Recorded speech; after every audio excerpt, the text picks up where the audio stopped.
আসসালামু আলাইকুম রহমতুল্লাহি বারাকাতু। আমার কিউট ইভান চ্যানেলে সবাইকে স্বাগতম। শুক্রবার শুক্রবার এর আমল অনেকেই জিজ্ঞাসা করে শুক্রবারে বেশি আমরা কি আমল করব। শুক্রবার হলো সপ্তাহে 7 দিনের থেকে সর্বোত্তম দিন হলো আমাদের শুক্রবার। সেহেতু শুক্রবারের তো একটু বেশি আমল থাকবেই। আমরা শুক্রবারে বেশি দরুদ পাঠ করব।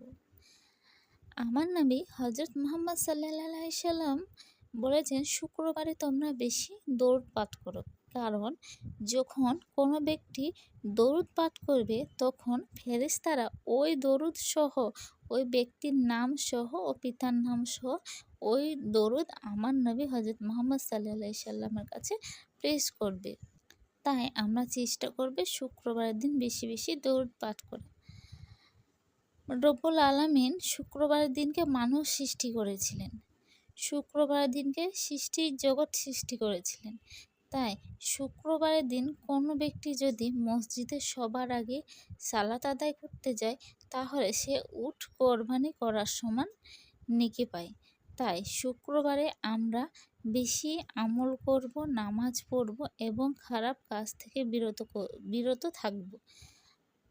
আমার রব মহান আল্লাহ তাআলা আমাদের সকলকে সপ্তাহে 7 দিন 5 ওয়াক্ত নামাজ পড়ার তৌফিক দান করুক এবং আমাদেরকে খারাপ কাজ থেকে বিরত রাখুক, এবং আমরা চেষ্টা করব সপ্তাহে 4 দিন 5 ওয়াক্ত নামাজ পড়া এবং শুক্রবারে বেশি বেশি আমার নবীর ওপর দরুদ পাঠ করা।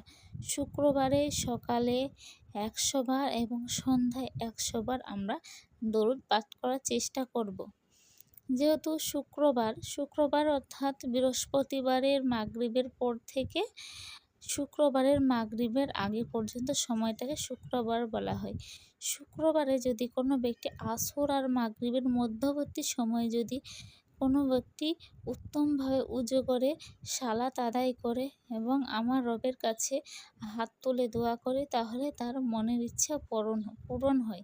তাই শুক্রবারে আমরা রবের কাছে বেশি বেশি করে আমাদের গুনাহের জন্য মাপ চাইব বা ক্ষমা চাইব, কারণ আমার রব ক্ষমাশীল, আমার রব মহান, আমাদের কাউকে খালি হাতে ফিরিয়ে দিবেন না।